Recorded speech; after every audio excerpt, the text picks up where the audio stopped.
can't continue if you're not going to let me speak. I'm So sorry. if you want, you can leave.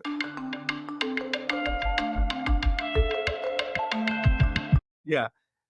Okay. What We're now in a sec for what just conversation. happened? So here's the thing. In society, it's extremely important that we have conversations.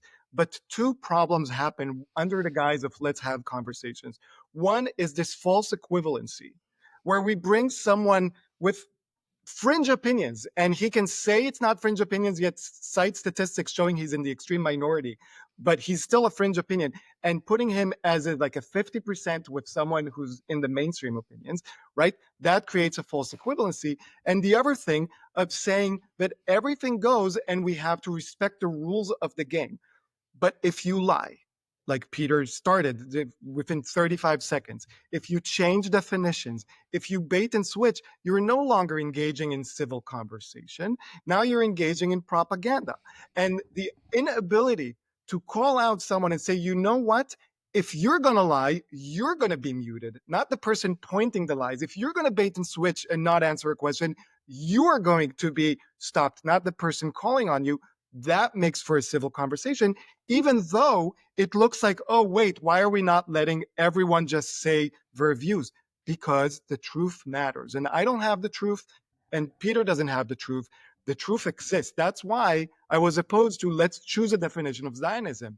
Zionism has its definition, which Peter doesn't like because it clearly makes him a fringe anti-Zionist. Genocide has a definition, which Peter doesn't like because that proves that there is no genocide happening in Gaza. Ethnic cleansing has a definition. Apartheid has a definition. All of these things have definitions, but Peter is uncomfortable with those definitions because they change his narrative. They completely undermine what he's trying to say, so he shifts the definitions. But we can't allow that to happen because the moment that happened, it's not enough to go back and say, well, I refute your definition because I've let you spew your propaganda already. Okay.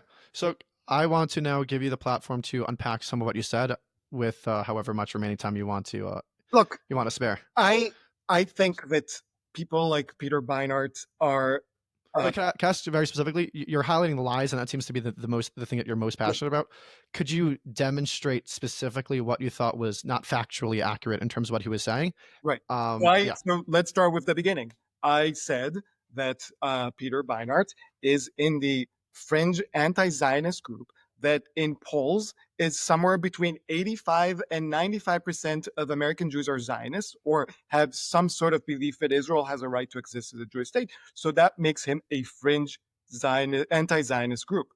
He immediately started by saying, no, there's this poll about Hamas and Gaza and views of young American Jews, right? Notice the bait and switch. He completely said, I don't care what you said because the truth is too painful. So what I'm going to do is A, change the definition, B, change the focus, and 3, change the denominator. I'm only going to focus on young American Jews to make a point. The point he made is truthful, that if you ask people about Gaza, Israel, and you limit it to 18 to 25-year-olds, you get 30% who disagree with Israel. But that was not in response to a question about people's views about Israel. It was about Zionism. And that shows you the bigger point that Peter's Judaism, and I don't doubt his religious convictions, not at all. And I'm not like he's a Jew just like me and you. But his Judaism, at least his Jewish identity, hinges on on the Palestinian, on the conflict. He has no ability, if you notice, and you can run the video, no longer than 90 seconds to talk just about us. He just views himself as a reaction to something else. At the same time, he's extremely hypocritical because he sent his kids to an extremely expensive Jewish private school that I Googled today says that one of its missions is fostering in students a deep commitment to the state of Israel in recognition of its centrality to Jewish people and Jewish identity. So while he has no problem sending his kids to a school because it's a great school, he'll go and he'll undermine the exact same things that he benefits from. Okay. So can I also ask you, because I think that this is also perhaps an issue for your position in terms of being pro-Palestinian. So how do you view the contention that the Palestinian identity is a mid 20th century, at the early 20th century identity, in terms of its the moral right of those Palestinian Arabs, as other people would call them, I, to have territorial sovereignty? I agree, right? I mean, I think that's right. That's again a fact that I don't know if Peter would agree or disagree, but if he would disagree with the fact, that would be a lie, and if he agrees with the fact, it'd be a problem for his arguments. But yes, the Palestinian people are a relatively new people. Every people starts as a non-people and becomes a people. When if you go by the religious Jewish story, that Lech Lecha Me'artzecha is the moment that Abraham becomes, no longer an idolatrous and becomes a new people.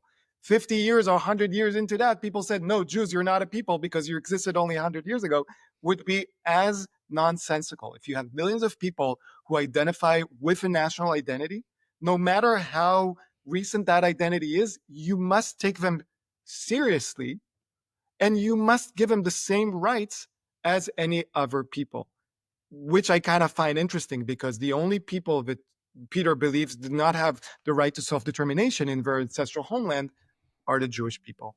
Okay, so then I think there might be a practical and theoretical issue with that position, but it is a very No, common one, let's talk about it. Yeah. and it's one I respect.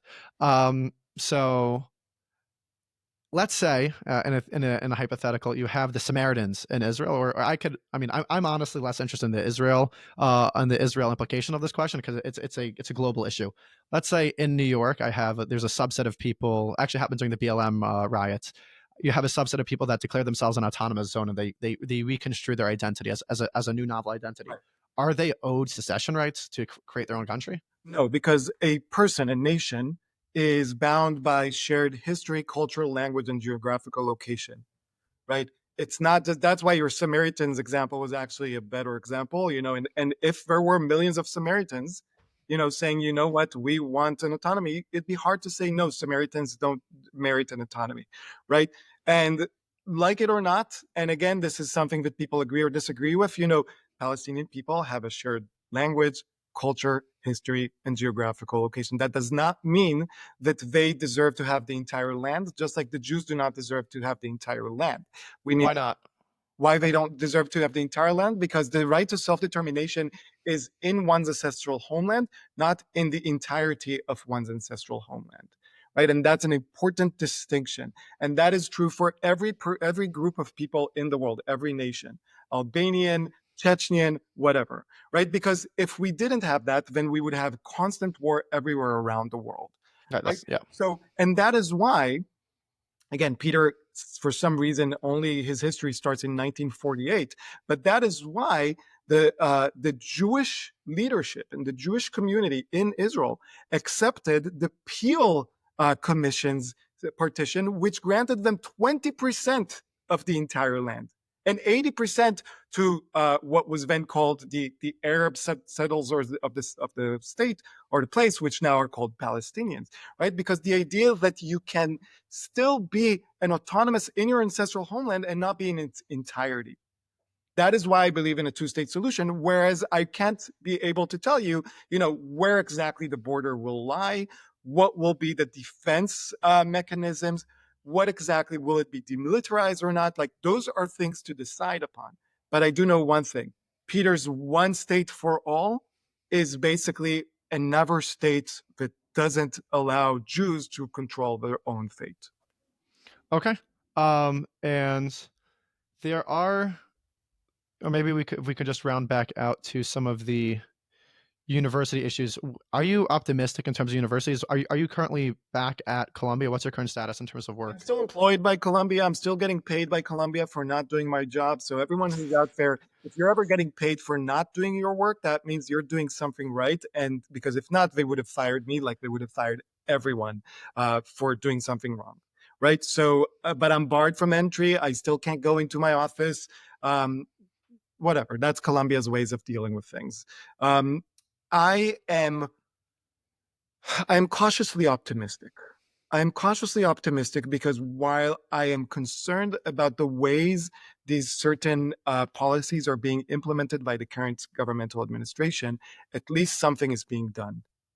Peter would have you believe that there is no anti-Semitism on campus because 7 Jewish students tied themselves into a gate in support of someone who the only reason they accepted the Jews were because they denounced their identity. In fact, can I tell you a funny story? Please. There is the leader of the Jewish, one of the leaders of Jewish Voice for Peace at Columbia. Their name is exactly like mine, Shai, right? Shai. But they don't go by Shai. They go by Shai. What I notice in the United States, the only people that call me Shai are non-Jews. Because Jews that read the Mekorot know that the name Shai comes from David ben Ishai, and they know how to pronounce their own names. To me, while it's a small anecdote, it's emblematic of everything that's wrong with anti-Zionist Jews that follow Peter. Peter is extremely educated, but the ones that He's very smart. He's very, very smart. Extremely smart. I'm not going to take that from him. Yeah. That's why he's able to get away with all these bait and switches. But the people that follow him, the young anti-Zionist Jews that he loves kind of like talking about and citing their numbers, they are completely uneducated about Jewish history, about Israeli history, and unfortunately, like Peter was a bit evasive, about Jewish history in North Africa and the Middle East. Because if Israel becomes a one state, it's not going to be Jews and Polish, Jews and Lithuanians, Jews and Americans, Jews and the French. It will be Jews and Palestinians, and the Palestinians being descendants of the Middle East area, mostly Arab, mostly Muslim, right? You might think that the history won't repeat itself, but you at least need to acknowledge the fact that 1 million Jews were pushed out of Muslim Arab lands between 1947 and 1957, approximately, and that was the only there was no time where Jews were safe in those lands and equal. They were either safe or equal, but never both. Okay. Yeah, I think that's largely correct. So you're talking about Jewish education, and I'm curious, and this might be personal. I don't know. So you're not you wouldn't characterize yourself as a particularly religious Jew, right? No, I am, I observe certain mitzvot, and I am an atheist, so it complicates everything. But yeah. Okay. So no, so I want to drive this home because I think this will be very interesting. Obviously, I'm quite Orthodox. How do you view the nature of fostering a Jewish identity in children, given that you're not particularly religious? I know you have young children.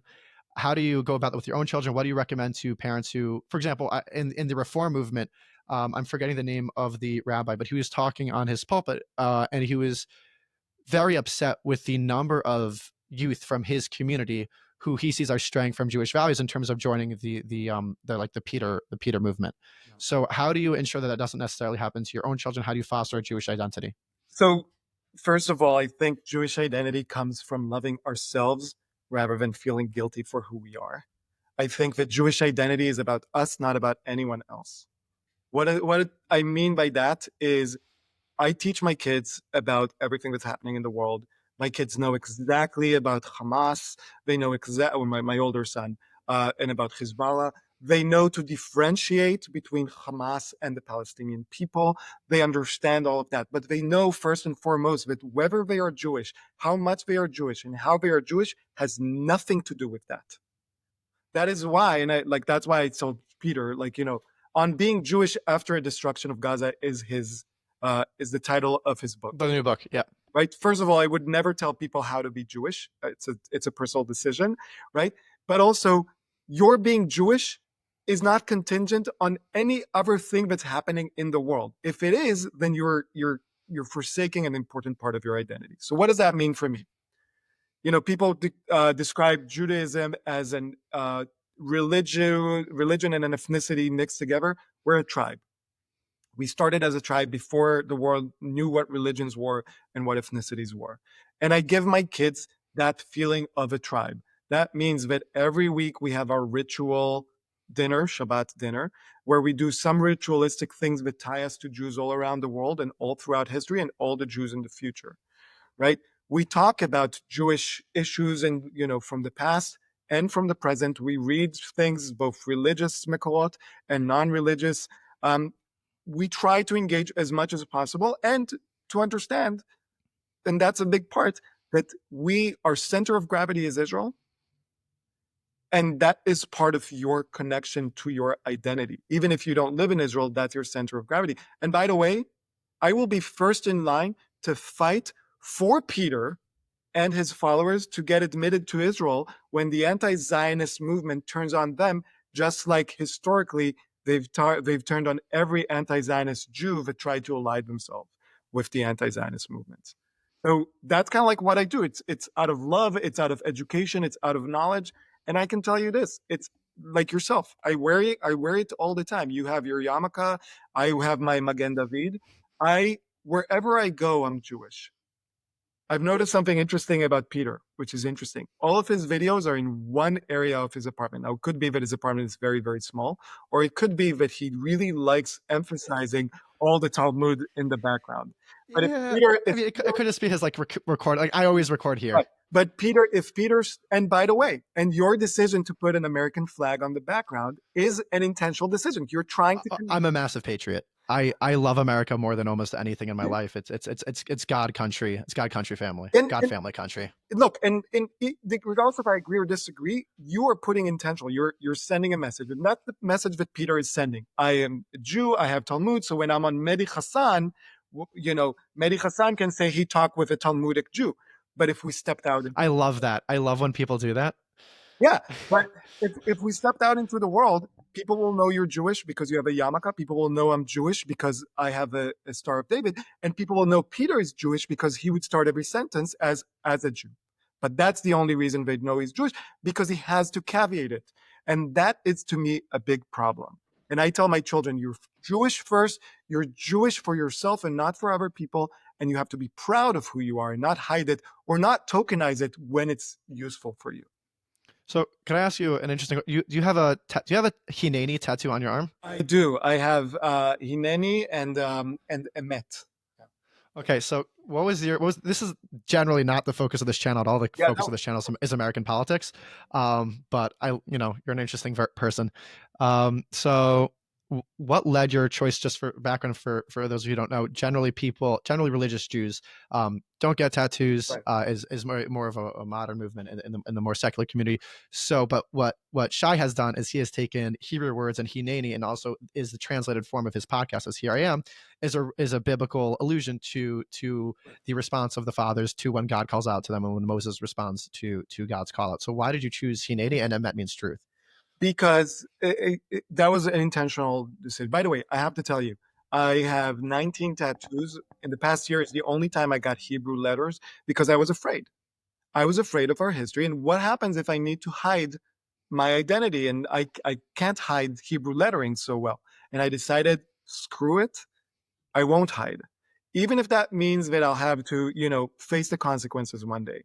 But the reason I chose Hineni is because while I don't believe that the Bible, the Jewish Bible, is the word of God, I do believe it's the word of very wise men, and men that unfortunately men, because women didn't write that much, were given the opportunity back then, and that it's, to me, an important text and an idea that I want to keep going. And to me, the idea of Hineni, Here I Am, is that when you are called up to serve, you show up.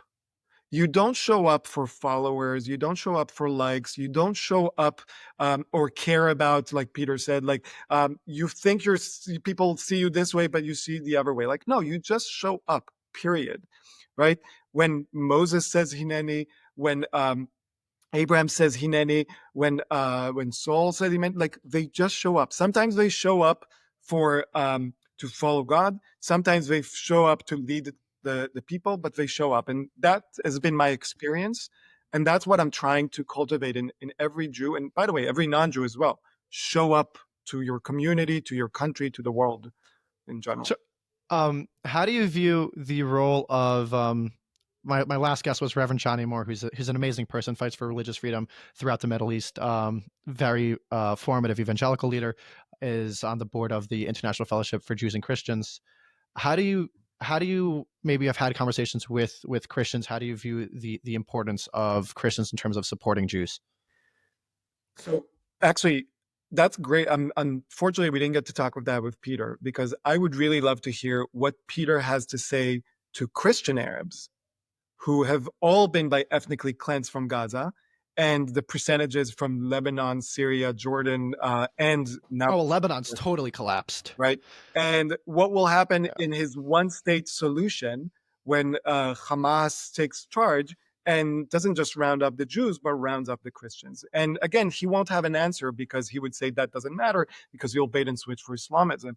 Look, I think that support for democracy has nothing to do with who you are. And I accept everyone's support, but there are, let's say, 40 real democracies in the world, about, I don't know exactly the numbers.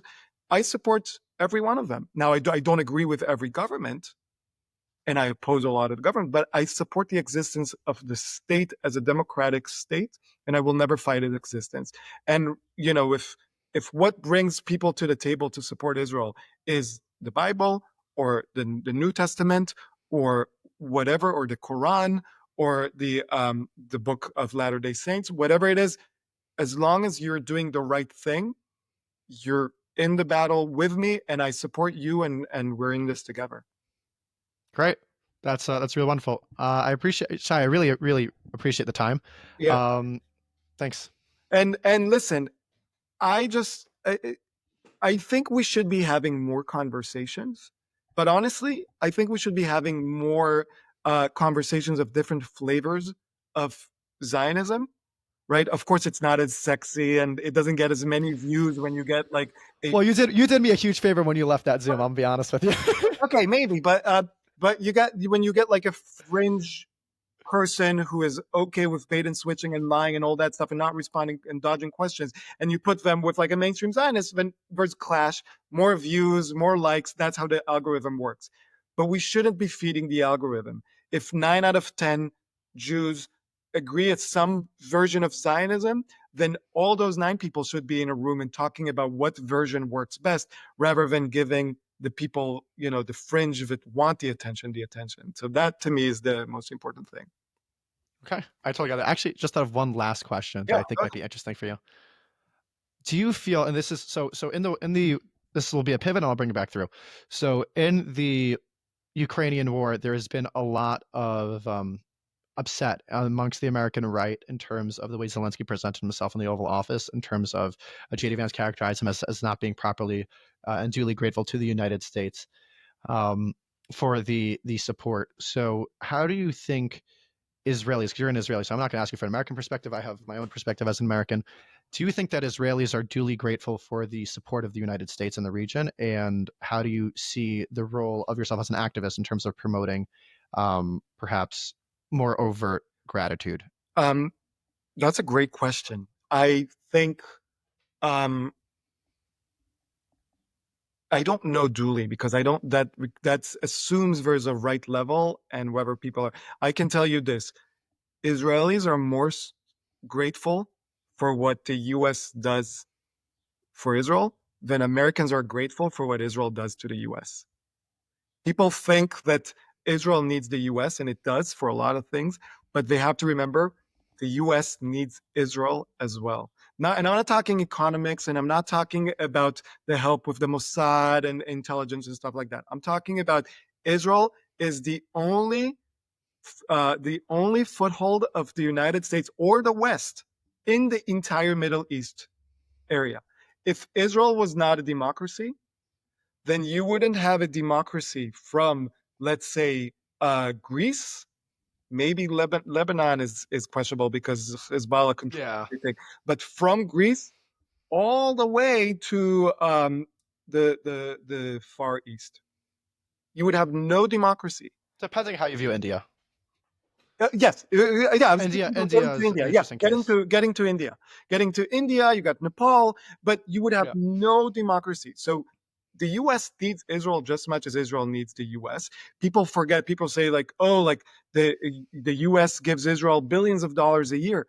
No, it doesn't. The U.S. gives a stimulus to American companies to sell to the U.S. billions of dollars a year. Israel cannot spend that money anywhere else than in the US. It's like getting an amazing gift card, and it's a great gift card, but it's a gift card you spend here in the United States. If Israel stopped getting money, then thousands and thousands of people in Connecticut, in the shipyards, lose their jobs. Thousands of people in Texas lose their job. Thousands of people all over the country lose their jobs. So again, it's are we grateful enough? Maybe, maybe not, as Israelis, but I don't think Americans understand how much it's a bidirectional relationship. Okay, great. Thank you so much. I just think that's an important question to answer. I think that's something that it's is a great certainly a current conversation on the right, which And is by the way, obviously where I lay. whether Zelensky, I don't care how Zelensky presented himself, right? Okay. I understand. He could have worn a suit. I understand. I completely understand. But I tend to focus on content rather than form, right? It's what you say, and we can argue about what he says, but it's what you say, not what you wear, not whether you use big words in the thesaurus. It's who you are, and yeah, Biggest words. biggest. The biggest words, bigly, very bigly.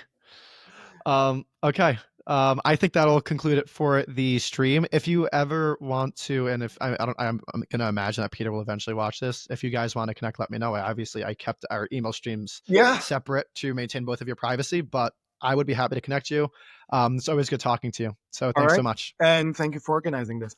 Of course. Thank you so much for watching. I hope you enjoyed that conversation and that reaction video with Shai Davidai. Please make sure to like and subscribe. I'm Gideon Askowitz, and this is 7 Minute Expert.